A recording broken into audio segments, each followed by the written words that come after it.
My dear students, आज हम study करेंगे क्लास 12 की एक बुक है फ्लेमिंगो,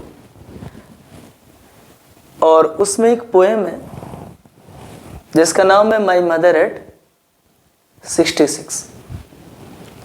माय मदर एट 66 को कंपोज किया कमला दास ने,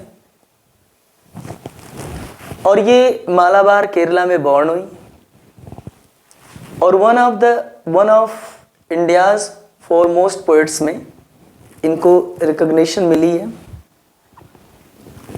हर works are known to their originality. Actually ये जो पोइट हैं कमला दास, इसलिए इनका वर्क ओरिजिनलिटी से कनेक्टेड क्यों है? इसका रीज़न है कि ये कन्फेशनल पोइट रही हैं। She has been confessional poet. अब आपके दिमाग में आएगा कि कन्फेशनल पोइट होता कौन है? ये ज़्यादातर अपने खुद के पर्सनल मैटर्स को लेते हैं और ज़्यादातर आई के सेंस में होते हैं, यानी इनकी ज़िंदगी से जो कनेक्टिविटी होती है, इनकी लाइफ में क्या चीज़ें आई, क्या इनकी लाइफ में एगोनी रही, पेन रहा, या कोई जो भी इनकी अपनी इंडिविजुअल रही। क्योंकि कन्फेशन से बना है कन्फेशनल, जो किसी चीज़ को एक्सेप्ट करना।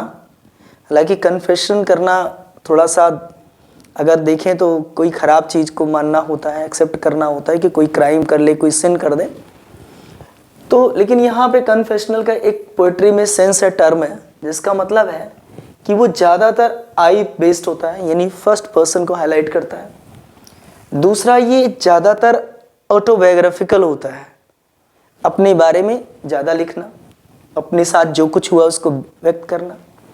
दूसरा चीज़ ये होता है कि अब अपने बारे में बहुत सारी चीज़ें, कभी कभी क्या मतलब इवन इंटीमेट सीन भी, जो इनकी लाइफ की बहुत प्राइवेट चीज़ें आई लाइफ में, प्राइवेट मैटर्स हुए, उनको भी ऐसे पोएट क्या करते हैं, हाईलाइट कर देते हैं। जैसे कमला दास ने ऐसी पोएम्स लिखी हुई हैं जिनको अगर आप पढ़ेंगे तो काफ़ी क्लोज यानी बड़े इंटीमेट सीन उसमें आए हुए हैं। इन्होंने अपनी ऑटोबायोग्राफी भी लिखी है, माई स्टोरी लिखा है अपनी लाइफ की, एक इनकी ऑटोबायोग्राफी है। उसमें आप पढ़ेंगे तो बहुत कुछ इन्होंने ओपनली मेंशन किया अपने हस्बैंड के बारे में, अपनी पर्सनल लाइफ के बारे में।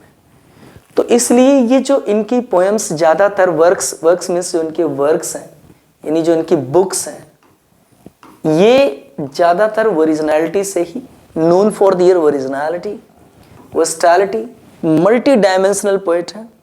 प्रोज भी लिखा हुआ है, पोएट्री भी लिखा हुआ है, और अपनी लाइफ के डिफरेंट एस्पेक्ट को भी टच किया है इन्होंने।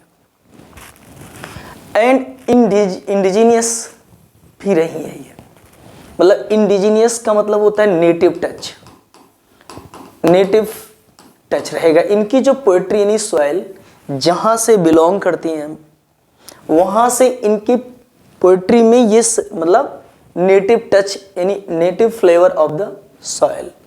तो इनकी जो अपनी मिट्टी है, जहाँ से इनका कनेक्शन है, इनकी पोएम में वो चीज़ भी देखने को मिलती है। कमला दास हैज़ पब्लिश्ड मेनी नॉवेल्स। मैंने आपसे बताया बहुत सारे नॉवेल्स इन्होंने लिखी हैं, शॉर्ट स्टोरीज लिखी हैं इंग्लिश में, एंड इवन मलयालम में इन्होंने बहुत सारी कहानियाँ लिखी हुई हैं। जब मलयालम में नाम में था तो इनका जो पेन नेम था वो था माधवी कुट्टी के नाम से इन्होंने पोएम्स वगैरह, शॉर्ट स्टोरीज वगैरह भी मलयालम में लिखा। In addition to 5 books of poetry, और इसके अलावा इन्होंने 5 books, not only 1 books, 2 books, 3 books, 5 books she composed. तो इन्होंने 5 बुक्स ऑफ पोएट्री इन्होंने कंपोज करी। She is a very sensitive writer, बड़ी संवेदनशील रही है ये राइटर रही है। Who captures the complex subtleties of human relationship. अब ये सटल्टीज क्या है? सटल्टीज का मतलब होता है उन चीज़ों को, जो चीज़ें नज़र में ना आए, यानी complex subtleties of human relationship.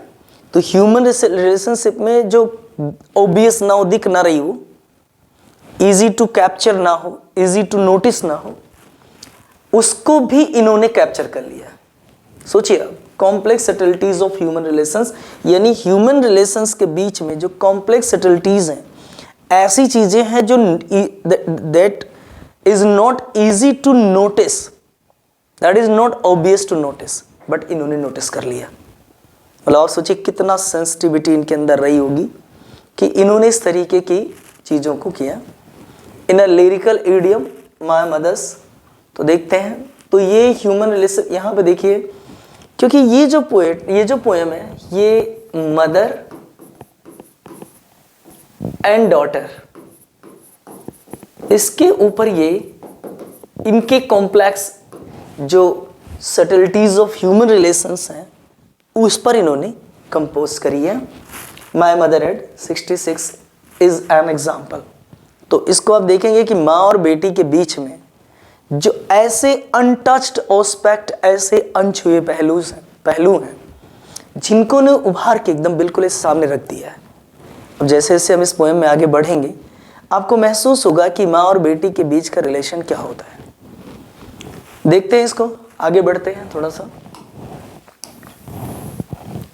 थोड़ा सा इसके देख लेते हैं कि ये इसकी जो थीम जा रही है, थीम जो एनसीईआरटी ने रखी है वो मेन थीम यही है। हालांकि बहुत सारी चीज़ें भी इसमें बाहर आएंगी, हम टाइमली डिस्कस करते रहेंगे। एजिंग की दो स्पेलिंग होती है, एक होती है AGING, बट इसे नॉर्थ अमेरिकन लोग बोलते हैं इसको, ठीक है, और ये ब्रिटिश है, तो ageing is a natural process. ये सही भी है कि इस पोएम में एक बात रखी गई कि एजिंग एक नेचुरल प्रोसेस है। मतलब जैसे हमारी लाइफ में हमारे घर में ग्रैंड पेरेंट्स हैं, फादर मदर हैं, तो जब ये अपने ओल्ड एज की तरफ जाते हैं तो हमें समझना चाहिए कि एजिंग एक नेचुरल प्रोसेस है, उसे रोका नहीं जा सकता। इसे बोलते हैं ना इनएविटेबल है, अनअवॉइडेबल है, इसे टाला नहीं जा सकता, इसे रोका नहीं जा सकता। Have you ever thought what our elderly parents expect from us? लेकिन एक बड़ा सवाल यहाँ पे CBSE ने, NCERT ने रखा है कि क्या कभी आपने सोचा है कि आपके पेरेंट्स हमसे क्या, मतलब हमारे जो एल्डरली पेरेंट्स हैं वो हमसे क्या एक्सपेक्टेशन करते हैं? कुछ तो एक्सपेक्टेशन करते होंगे। हमको क्या लगता है कि हमारे माता पिता, हमारे एल्डरली पेरेंट्स हमसे क्या एक्सपेक्टेशन करते होंगे? देखिए, नेचर कहते हैं कि मतलब नेचर जो होता है ना वो सबको मौका देता है। कहते हैं ना कि as you sow you reap, यानी इंसान जैसा बोता है वैसे ही काटता है। मतलब अब हम जैसे बहुत छोटे रहे तो हमें हमारे पेरेंट्स ने केयर किया, नर्चर किया, बड़ा किया, फिर गॉड क्या कर देता है कि उन्हीं हमारे एल्डरली पेरेंट्स को बच्चा बना देता है। जब वो बड़े हो जाते, काफ़ी ओल्ड एज के हो जाते हैं, तो एक तरीके से उनको कहा जाता है कि अब वो मौका देते हैं कि अब वो बच्चे बन गए हैं और हम उनको केयर करें। लेकिन वो हमारी चीज़ों को बहुत ही डेलिकेटली, बड़े ही टेंडरली, बड़ी नाजुकता से, कोमलता से हमें नर्चर करते हुए बड़ा कर देते हैं। लेकिन जब वो उस एज में चले जाते हैं, जब उन्हें ज़रूरत होती हमारी, यानी जब हमें ज़रूरत थी उनकी, तो उन्होंने हमारा साथ दिया। मतलब समझे आप? लेकिन जब हम बड़े हो जाते हैं और हमारे पेरेंट्स बच्चे बन जाते हैं तो हम उनका ख्याल नहीं करते, मतलब हम उनको केयर नहीं करते। अब ये कह करके कि हो सकता है कि हमारे पास बहुत सारे वर्क्स हैं, बहुत सारे मतलब काम हैं, बहुत सारी चीज़ें हमारे साथ हैं जिसकी वजह से हमारे पास टाइम नहीं है। तो ज़रा एक बार निगाह डालें, यही चीज़ तो उनके साथ भी था। जब हम छोटे थे तो ये चीज़ उनके भी साथ था, उनके भी रिलेशनशिप्स थे, उनके भी रिलेटिव्स थे, उनके भी फैमिली मेम्बर्स थे, उनके भी बड़े बहुत सारे दोस्त थे, बहुत सारी पार्टी थी, बहुत सब कुछ था, लेकिन उन्होंने सेक्रीफाई किया फॉर अस। हमारे लिए सेक्रीफाई किया। लेकिन जब समय पलटता है और जब वो बच्चे बनते हैं और हमें उनके पिता और माता के जैसा व्यवहार करने का मौका मिलता है, तो हम इन सब चीजों को इग्नोर करते हैं। तमाम ओल्ड एज होम खुलते जा रहे हैं। तो ये सारी चीजें क्यों हो रही हैं? क्योंकि जब हम छोटे तो उन्होंने अपनी जिम्मेदारियों को पूरी तरीके से बखूबी अंजाम दिया। लेकिन जब वो छोटे हो गए, नहीं बुजुर्ग हो गए, काफी उम्र दराज हो गए, तो हमारे पास समय नहीं है। तो एक सवाल यहां पर कि एल्डरली पेरेंट्स हमसे क्या एक्सपेक्ट करते हैं?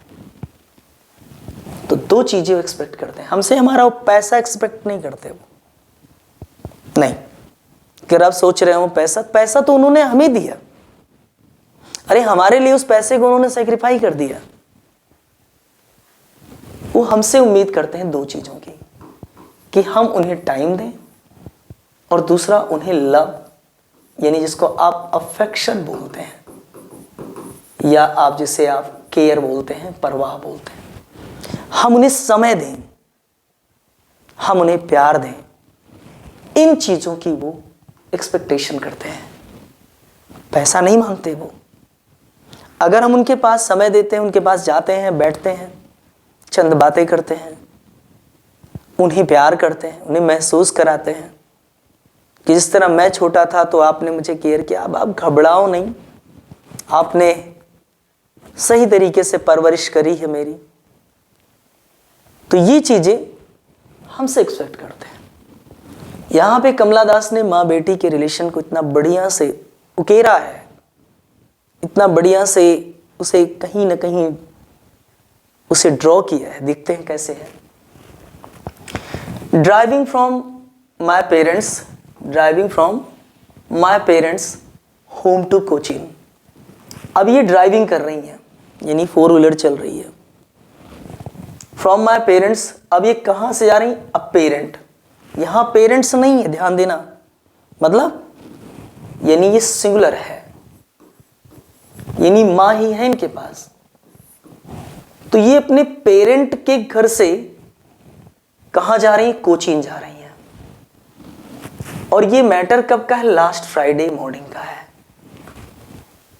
अम्मा बैठी है। अब देखिए, I saw my mother beside me.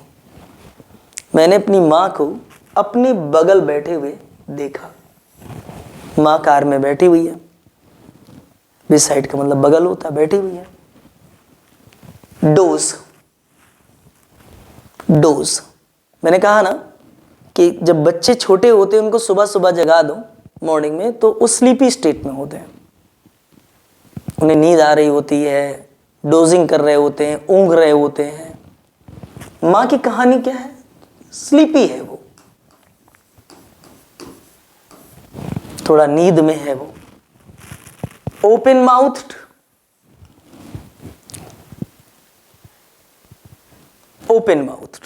Mouth खुला हुआ है। ये ध्यान समझना, ये सेंसेसरी है। पोएम को समझना है तो आप पहली बात तो आप इमेजिन करना सही सीखे। इमेजरी का मतलब हो गया कि आपके जितने सेंस ऑर्गन्स एक्टिव हो जाने चाहिए। आई, ईयर, सब चीज एकदम बिल्कुल एक्टिव कर लेना है। कल्पनाएं शुरू कर लेनी चाहिए। हर फेस एशन लाइक, जैसे लग रहा है राख के जैसे एकदम एलोइस हो रखा है, पीला पड़ गया है। किसके से कंपेयर? लाइक, यहां पे लाइक मीन्स यहां सिमिली है, मतलब यहां पे कंपेयर कर रहा है वो। किसके जैसा है ये? मां का चेहरा किसके जैसा हो गया है? कॉर्प्स होती है डेड बॉडी। मां का चेहरा बिल्कुल डेड बॉडी के जैसा हो गया। जैसे डेड बॉडी का कलर हो जाता है ना, कुछ उसी तरीके से मां का चेहरा हुआ है इस समय। तो यहां पे सिमिली है। और एंड रियलाइज्ड विद पेन, और मैंने रियलाइज किया। किस चीज को महसूस किया? वो भी कैसे? विद पेन, दर्द के साथ। दर्द के साथ मैंने महसूस किया क्या? That she was as old as she looked, कि मेरी माँ जितना दिखाई दे रही है क्या उतनी ओल्ड है? मतलब आप सोचो, आज ये नोटिस कर रही हैं कि क्या मेरी माँ इतनी बूढ़ी है जितना दिख रही है, इतनी बूढ़ी है जितना दिख रही है। As she was as old as she looked, मेरी माँ इतनी बूढ़ी हो गई। आज एज क्या है माँ की? 66। ओल्ड एज में आने में समय तो लगा ना, लेकिन फीलिंग आ जाई। और जब आई, बट सून लिखा है कि बट सून क्या किया इन्होंने? That she was as old, looked, but soon put that thought away. अब कोई भी हो, हम हो, आप हो, तो वो थॉट जो पेन क्रिएट कर रहा था, बहुत ही ज्यादा मेंटल एगोनी, मतलब पीड़ा दर्द दे रहा था, तो उसको इन्होंने क्या किया पता है? लिखा है कि पुट दैट थॉट अवे, उस थॉट को ही इन्होंने अवे हटा दिया, दूर कर दिया। And looked out at young trees sprinting, कहां निगाह डाली? Young trees. समझिएगा इसके मतलब क्या है। अब यंग ट्रीज स्प्रिंटिंग का मतलब दो सेंस है। पहला सेंस ये है कि जब कोई कार में बैठा हो, मोशन में हो, तो ट्रीज स्प्रिंटिंग करते ही नहीं, रनिंग करते हुए दिखते हैं। स्प्रिंटिंग स्प्रिंटर से बना है। स्प्रिंटर यानी जो धावक होता है, जो रेसर होता है, रनर होता है, यानी ये रनिंग से बना है। ये यंग ट्रीज स्प्रिंटिंग। लेकिन सवाल ये यंग ट्रीज को ही क्यों? क्योंकि अब ये यंग ट्रीज ये क्या है? यंगहुड है, यानी जो युवावस्था होती, जवानी जो होती है, युवावस्था के यहां पर रिप्रेजेंट कर रहे हैं ट्रीज। यंग ट्रीज उस यंग एज को रिप्रेजेंट कर रहे हैं, और ये कह रहे हैं स्प्रिंटिंग, और ये स्प्रिंटिंग कर रहे हैं, भाग रहे हैं। मतलब युवावस्था कितना तेजी से भाग गई, कितना तेजी से वो पल बीत गया जब मां मेरी यंग थी, कम एज की थी। स्प्रिंटिंग मैंने देखा और अपने उस थॉट को यंग ट्रीज पे ले गई, और वहां देखा द मेरी चिल्ड्रन स्पेलिंग, और वहां देखा कि वो बड़े छोटे छोटे बच्चे हैप्पीनेस में, खुशियों से भर करके, spelling means coming out of their homes, वो अपने घरों से बाहर निकल रहे थे। मेरी चिल्ड्रन मतलब बचपना, यानी एक समय ऐसा माँ बिल्कुल यंग एज की थी, और ये उस समय काफी खुश बच्चों जैसी थी, और वो बच्चे मेरी चिल्ड्रन स्पेलिंग आउट।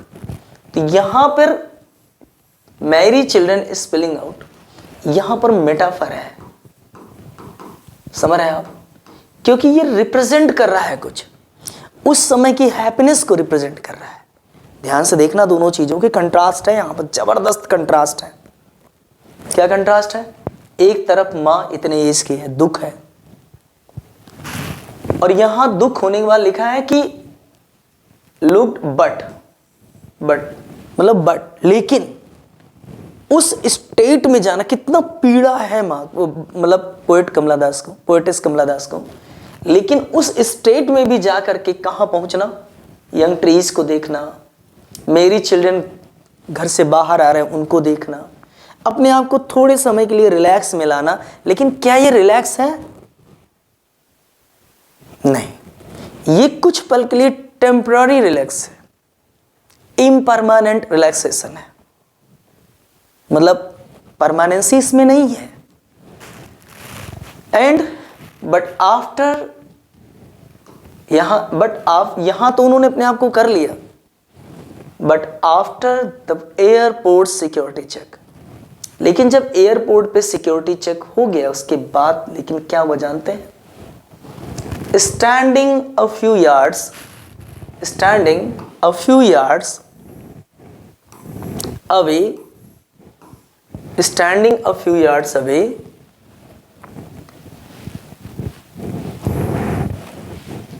कुछ यार्ड की दूरी पर खड़े होकर के मैंने क्या देखा? I looked again, फिर से मैंने अपनी मां को अपने और फिर से देखा, क्योंकि सच्चाई से कितना भाग सकती थी वो। यंग ट्रीज देख लेना, मेरी चिल्ड्रन को देख लेना, थोड़े समय के लिए रिलैक्सेशन में आ जाना, क्या आपको लगता है कि ये सब आपको कंसोल कर पाएंगे रियलिटी से भागने में? और वो भी करेंगे तो कितनी देर करेंगे? माँ के बारे में सोचना, माँ कैसी यंग एज की थी, कितना तेजी से सब चीजें फास्ट रैपिडली भाग गई आगे। एट हर वैन, तो ये यहां पर देखिए कलरलेस, इसे वॉन बोलते हैं। तो एट हर, फिर से देखा अपनी मां को, वॉन, पेल मीन्स एलोइस। मां का चेहरा कैसा हुआ है? बिल्कुल कलरलेस हो गया है। कलरलेस है मां का चेहरा, कोई चेहरे पे नूर नहीं, कोई रौनक नहीं, कोई चेहरे पर रंग नहीं, चमकीलापन नहीं, चमक नहीं, ब्राइटनेस नहीं। एंड लेट विंटर मून से कंपेयर कर दिया मां को, एज फिर कंपेयर किया यहां पर, फिर से क्या आ गया? सिमले। किससे कंपेयर किया? Late winter's moon. इस समय जैसे अब जब आप देखिए ठंड में कहानी क्या है? चांद की। मून कैसा हो जाता है? लेट विंटर, जैसे जैसे ठंड बढ़ती है, आगे बढ़ती है ठंड, तो लेट विंटर मून से कंपेयर हुआ है, क्योंकि जब विंटर में, अच्छा मून कभी नहीं चेंज होता, मून तो वही है, लेकिन सीजन का इम्पैक्ट होता है। जब विंटर का सीजन आता है तो आप देखते हैं मून के ऊपर पूरा मिस्ट आ जाती है, इसकी ब्राइटनेस डल हो जाती है, यानी मून की ब्राइटनेस क्या हो जाती है? डल हो जाती है। यानी कि मून की ब्राइटनेस डल, साथ ही साथ ऊपर, क्यों? क्योंकि मिस्ट चारों तरफ से फॉगी हो जाता है, तो मून की जो शाइनिंग है, इसकी जो शाइनिंग है वो कम हो जाती है। कुछ उसी तरीके से माँ की भी इस समय शाइनिंग कम हो गई है। पहले माँ ऐसे नहीं थी, माँ के चेहरे पे शाइनिंग थी, ग्लो था, लेकिन आज माँ ऐसी नहीं है। माँ उस लेट विंटर मून जैसी हो गई है। माँ इतने एज की हो चुकी है और आज की इन्हें महसूस हो रहा है ये, क्योंकि बहुत समय लगा महसूस करने में। और फिर and felt that old familiar egg, old ही पुराना, ओल्ड यानी ये आज से ओल्ड फैमिलियर एग। अब पूछा है बोर्ड ने कौन सा है वो फैमिलियर एग, जानते हैं? My childhood fear, old familiar egg, वही पुराना चिरपरिचित दर्द मैंने महसूस किया। माई चाइल्डहुड फियर, मेरे बचपन का डर। क्या डर? हम सब में एक नेचर होता है, हम सब जिन चीजों से बहुत प्यार करते हैं, तो उनसे बस एक ही चीज का कहीं खो न जाए, कहीं ये चीज खो न जाए, उसे बड़ी केयर करते हैं। लेकिन धीरे धीरे हम जब उन चीजों से दिल भरने लगता है तो हम केयर करना बंद कर देते हैं। लेकिन इनका कहना है कि ये मेरा बहुत पुराना चिरपरिचित दर्द है, और ये दर्द है सेपरेशन, सेपरेशन का दर्द है, मां से अलग होने का दर्द है। मां से अलग होने का दर्द है, बचपन से ही ये बना हुआ है कि मां से अलग हो जाएंगे। अब क्यों ऐसा बचपन से बना है, वो सिचुएशन पर डिपेंड करता है। क्योंकि आप देखें, अगर किसी बच्चे को अपने पेरेंट्स से या किसी से अलग करके हॉस्टल भेज दिया गया, या मम्मी पापा में से पापा के पास कहीं भेज दिया गया, मम्मा घर पे रह गई, बच्चा पढ़ने के लिए पेरेंट के साथ चला गया, या आगे चल के बड़ा हुआ तो हॉस्टल, यूनिवर्सिटीज, इन सब में चले गए। कुछ तो रीजन है कि इनके बचपन से ही एक डर बन गया, मां से अलग होने का बचपन से ही एक डर बन गया, बचपन से ही। और उस डर को मैंने महसूस किया। But all I said was see you soon Amma. लेकिन यहीं से देखिए, ये सारी कंडीशन में होने के बाद कितना मेंटल पेन है, कितनी दर्द की अवस्था में है कमला दास, लेकिन फिर भी कहती क्या है, आई सेड, जो कुछ मैं, बट ऑल आई सेड, जो कुछ भी मैंने कहा, वो जानते क्या कहा था? सी यू सून अम्मा, मां जल्दी ही मिलेंगे। क्या आपको नहीं लगता कि ये डायरेक्टली ना कह के कि मां खत्म हो जाएगी, कोई भरोसा नहीं है मां कब चली जाएगी। मां जिस तरीके से कलरलेस हो रखी है, जिस तरीके से लेट विंटर मून के जैसे हो रखी है, मां का कोई भरोसा नहीं है, मां कभी भी खत्म हो सकती है। लेकिन फिर भी कमला दास क्या कहती, कंसोल करने के लिए अपनी मां को, सी यू सून अम्मा, एक नकली ऊपर से जो कहते हैं ना कि नकली चेहरा सामने आए, तो एक ऊपर से एक बनावटीपन, मां को कंसोल करने के लिए, अंदर से दर्द बहुत है कि ताकि मां को दर्द ना हो। सी यू सून अम्मा, all I did was smile and smile and smile. और जो मैंने कहा वो ये कहा कि सी यू सून अम्मा, और जो मैंने किया वो क्या किया? Smile smile and smile. मैं मुस्कुराई मुस्कुराई मुस्कुराई। मतलब यहां पर आपने देखा कि ये रिपीटेशन है, ये रिपीटेशन है, यहां पर रिपीटेशन है आपका, मतलब लिटरेरी डिवाइस में आपने देखा कि all I said, all I did, ये जो कुछ भी मैंने कहा, जो कुछ भी मैंने किया, यही रहा। मतलब कि मां को दर्द ना हो। और सिर्फ ये इतना ही बोल क्यों पाई? क्योंकि जिस तरीके से इमोशंस में, जिस तरीके से इमोशनल कंडीशन, सिचुएशन इस समय इनके बनी हुई है, शायद ये बोलती तो हो सकता है कि आंख से आंसू भी आते और मां इन सब चीजों को देख के खुश नहीं हो पाती। क्योंकि मां हमेशा खुश कहां होती है? बच्चे की खुशी में। बच्चा खुश, मां खुश। तो आज समय था ना कि कमला दास ने भी क्या कहा, सी यू सून अम्मा, and all I did smile and smile and smile. और मैंने वो किया कि मैं सिर्फ मुस्कुराई, सिर्फ मुस्कुराई, सिर्फ मुस्कुराई। अब आप समझिए कि इस मुस्कुराहट के पीछे, ऊपर से मुस्कुराहट है लेकिन अंदर से कितना पेन है। क्योंकि कमला दास को कहीं ना कहीं मालूम है कि माँ आने वाले समय में हो सकता है कि जब मैं लौट के आऊँ तो ना मिल पाऊँ माँ से। तो ये सारी जो ये पोएम है कुछ इसी तरीके से है। इसको समझना बहुत ज़रूरी है। इसमें तमाम जितनी लिटरेरी डिवाइसेस उनको आप देख लीजिए, मैंने बताया उसको देख लीजिए। इसमें लॉन्ग टाइप पिछले 3 साल से 2-3 साल से क्वेश्चन नहीं आए हैं। एक्सट्रैक्ट से क्वेश्चन लगातार 2 साल से आए हैं। पिछले साल भी शायद क्वेश्चन पूछा गया है इससे। तो आप इनको बढ़िया से देखिए, समझिए।